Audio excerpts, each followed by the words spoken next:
This is Counterpoint, and I'm your host, Tanya Granic Allen. Canada's housing crisis has reached a breaking point. After years of government promises, millions of Canadians are still facing soaring home prices, unaffordable rents, and a growing sense that owning a home is becoming out of reach for an entire generation. Now, Prime Minister Mark Carney's federal government and British Columbia Premier's David Eby's government are backing a controversial proposal using public funds to purchase unsold condominium units and convert them into affordable housing. Supporters say this is a creative solution to a difficult problem. They argue that with thousands of homes already built but sitting unsold, governments can step in to turn empty units into housing for people who need it most. But critics are raising serious concerns. They argue that taxpayers should not be responsible for protecting developers from the consequences of a changing market. They warn that government intervention on this kind of scale risks creating a system where private companies benefit from the upside while the public absorbs all the downside. And at the center of this debate is a fundamental question. When the housing market struggles, should governments use taxpayer dollars to step in and subsidize it? Or does that approach interfere with the market, encouraging risky behavior and make future housing problems even worse? Well, today we're going to examine Mark Carney and David Eby's condo purchase proposal, the challenges facing Canada's housing market, and whether this plan will deliver meaningful affordability or simply shift the cost of a market correction onto taxpayers. John Rustad, MLA, joins us now, and he is the MLA from Nechako Lakes. John, thank you so much for joining me. I appreciate your time. Tanya, very much appreciate being on the program. Well, I'm very thrilled to have, obviously, a politician, a MLA from British Columbia join us, because this really, while it can be rolled out across the country, this is really an issue that speaks to the heart of what's going on in British Columbia right now. So let's talk about the proposal in of itself. What exactly are we dealing with here? What we're dealing with is government policy that has driven up costs. They've taxed it to death. They've regulated to death, and now that it is struggling, they're going to subsidize it. They're going to do a bailout. And to me, this just makes no sense whatsoever. This money could be far better spent on helping people get into the housing market. I think ultimately what you're looking at, though, is it is a failure of government policies. There has been so much that's gone into this. And in BC, we've actually required communities to build housing that wasn't necessary at the time. We've seen thousands of people leave this province, which is really what has created the drop in demand for these condos. And now you've got governments wanting to step up to the plate to say that, they're going to be the saviors. They're going to bail out the developers. And then somehow these are going to be affordable for people. I don't get it. I don't get the policy approach. So if I understand this correctly, so in one hand, the government has purchased lands, demanded these units be built, and then when they're not sold, so they basically have created their own problem. Does that make sense? Well, essentially, yes. I mean, other than obviously the taxation and regulation and policies that have driven up the cost structure, they have actually put targets for each community that they have to build a certain number of housing units. If they don't, then there was penalties that would be put in place. So communities went ahead and pushed for this. Developers went and pushed and built these condos. And now, of course, we're in the soft part of a market where demand has dropped off. And the answer the government is to buy these units. Really, what the answer should be is to provide some tax relief. Perhaps, like, for example, in British Columbia, we have what's called a property transfer tax. Over $2 billion a year is being collected by government.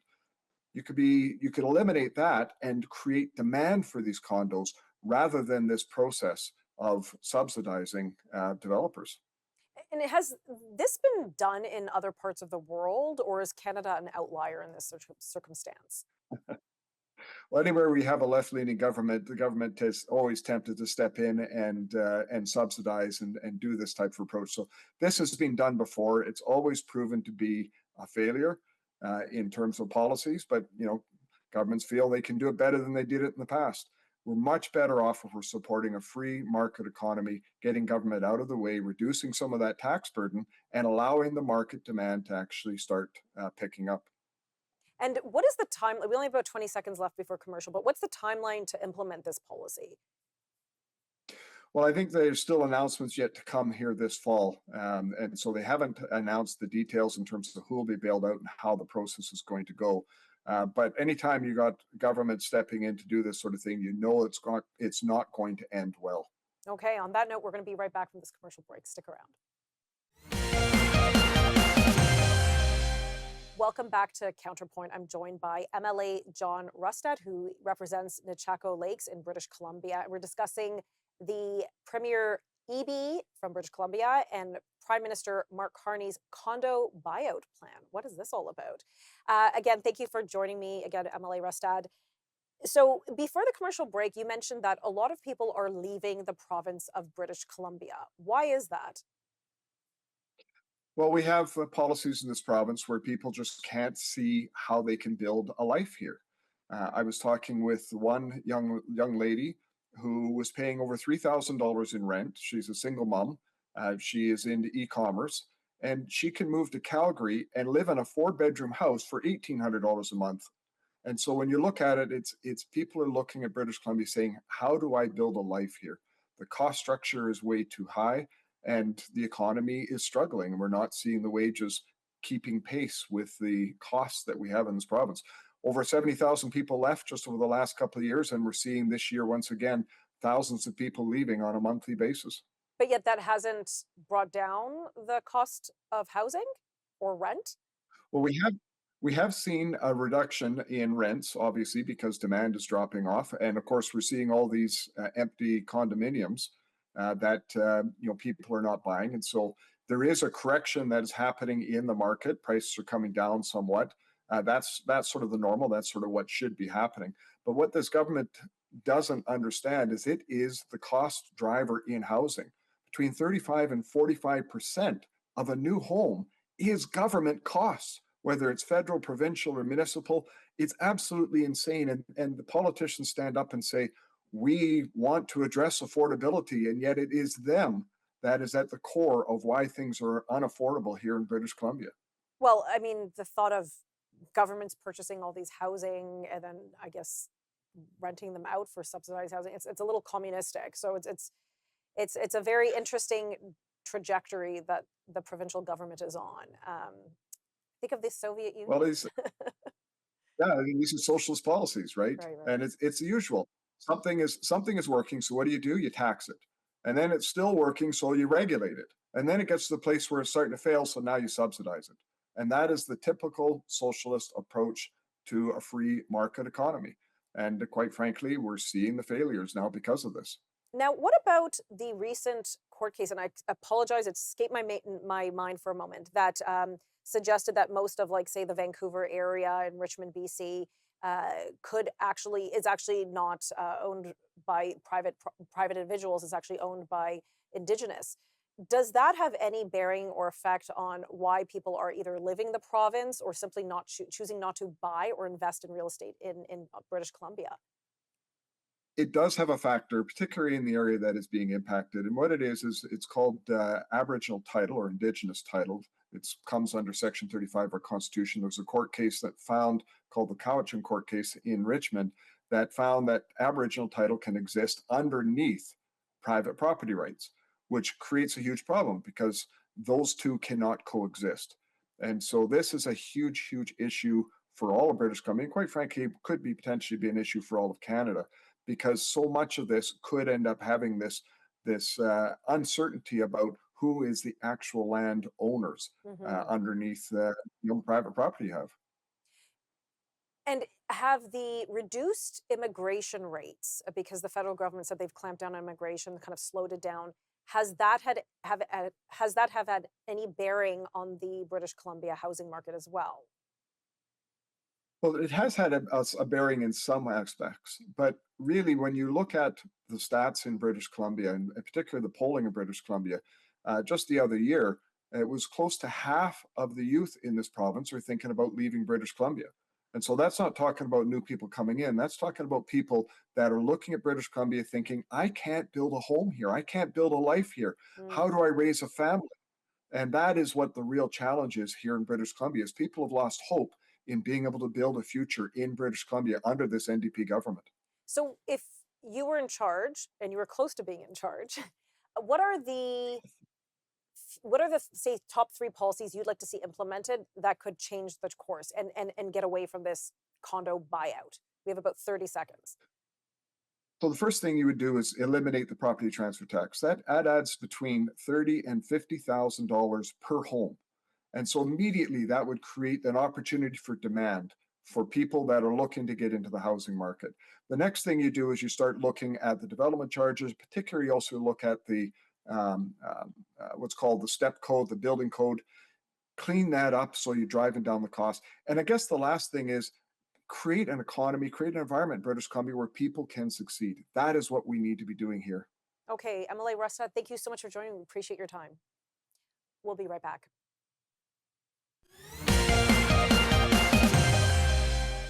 And welcome back to Counterpoint. We're going to continue discussing the Carney condo buyout. And joining me in studio is Anthony Feor, commentator and a realtor as well. Anthony, thank you so much for joining me today. Thank you. Okay, so we went through the proposal. So right now this seems to primarily be a thing in British Columbia, kind of like a cooperation between the federal Liberal government and the provincial NDP government of BC. I could see this rolling out across the country because I don't know why only BC would be impacted. I'm sure we have issues here in Ontario. So off the top, do you think this is a good plan?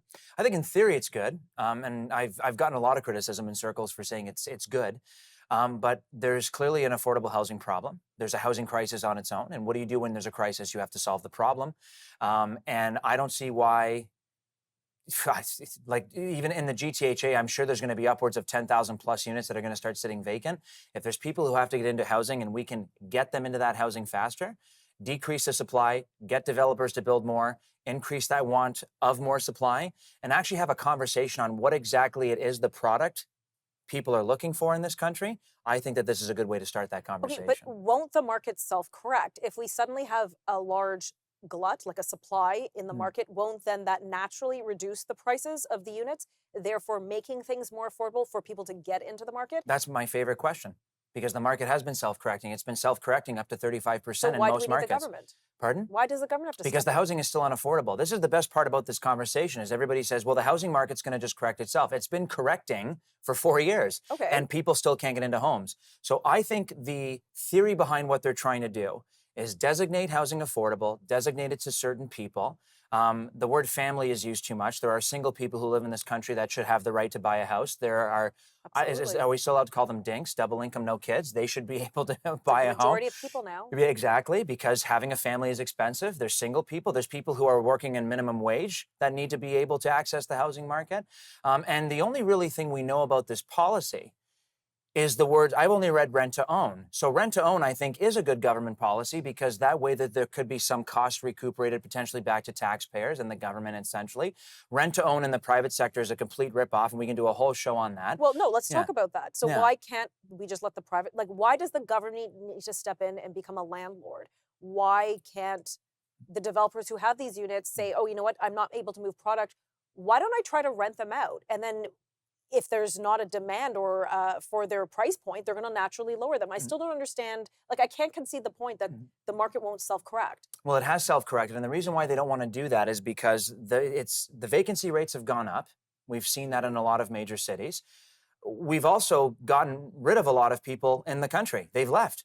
Because it's too unaffordable. Well, but has it gotten more unaffordable since we've gotten rid of them? No, the housing we were building to sustain the immigration targets, and now we've completely lowered immigration targets. So what we've essentially done is we've come full circle, but we've come full circle in a way that has actually created an even worse problem. Oversupply, which I think as a homeowner and a realtor and a business owner and anybody that is looking to continue the building of housing, I think that's bad because developers are not going to build when there's an oversupply. We also have no building standards in this country anymore. We build closets for people to live in, which is ridiculous, by the way. I think it's stupid. We don't build housing for families anymore inside our major urban centers, yet we expect families to stay in places like Toronto and Hamilton and Ottawa and Vancouver.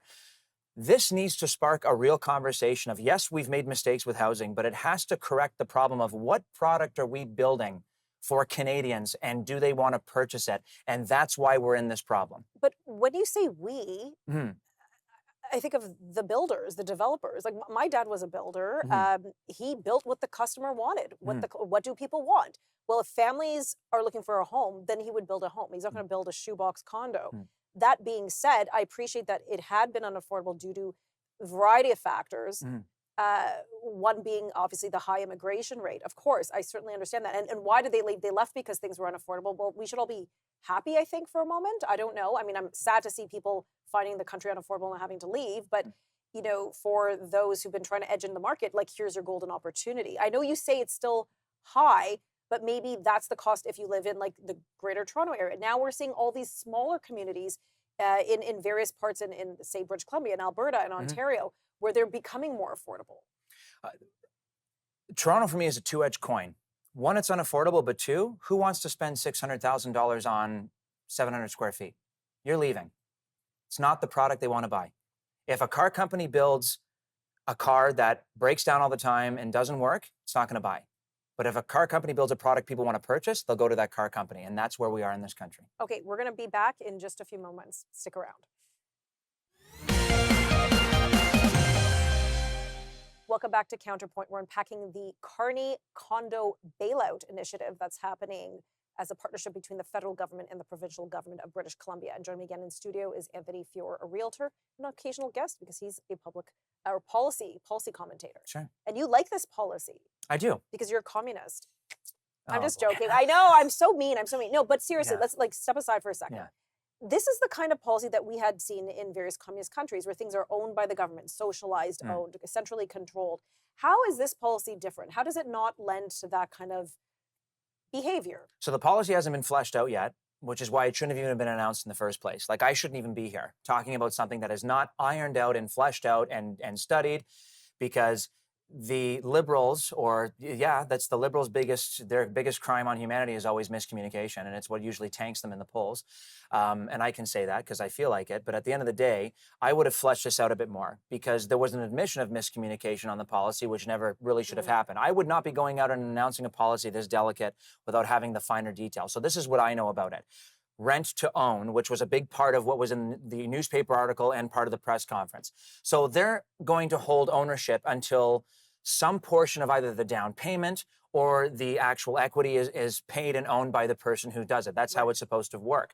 The reason why I'm not against this is because of this. We have a product on the market that people do not want to purchase. It's sitting vacant. Yes. It is going to cost more money to developers and the government to try and refurbish or retool. Right. So take two 450 square foots and shove them together and make it a 900 square foot. It'll cost way more money to do that. Why don't we use this as a tool, a deliverable tool, to actually get people into a home? Millennials want to buy housing. Because you know why? Okay. Can I answer that? Yes. Because the end never justifies the means. Because yes, the end, great. We're getting people in housing, and that is obviously a very important thing and a very good thing. But the means we're doing it is we're using the taxpayer dollars to give to private developers. To me, this makes no sense. I get what you're saying. I just don't think the end justifies the means here. But this is where the criticisms of the policy have to come out, and this has to be part of the conversation, which is what I'm not afraid to have. We have to make sure that these are bought at cost and not bought at a profit. We have to make sure that if any government subsidies have already been given to the units, that they are not paid for back to the developers. They are taken back by the government. This is where I would be with this policy. Sure, I'll buy the condos, and we'll dedicate it to affordable housing or whatever you got to do. But you're not making a dime. You're not making a dime. And by the way, this is not the only industry we do this in this country with. We do it with the oil and gas sector that takes billions of dollars in subsidies every year. We've done it with the manufacturing industry, which we've bailed out multiple times in our lifetime. Corporate, we've done it before. But okay, so by the way, I don't agree with that either. I never said you did. Okay. All I'm saying is this is not something that's uncommon. I didn't think you would, by the way. So for me, what is the main purpose behind this? Is it to get people into their first home? Is it to get a generation that has been priced out of the market into a home? I can get behind that vehicle. But if this is going to be structured, because we don't know the actual fundamentals, but if it's structured in a way where we're giving golden parachutes to private developers, I will come back on the show and tell you I'm not interested anymore, because the vehicle should be delivering affordable housing to Canadians, not you made a mistake or speculators lost millions of dollars, therefore we should help them. No, I know a lot of people that lost money and I feel terrible for them, but I'm on that speculating part where I have bought in pre-construction condos and I have rented them out and been a landlord. But if I make a mistake and buy it and the market tanks, should I be able to come to you or somebody watching the show and say, hey, by the way, you got to give me a couple $100,000 to save my tushy? No, but this is also a learning tool for the government. Don't do this again.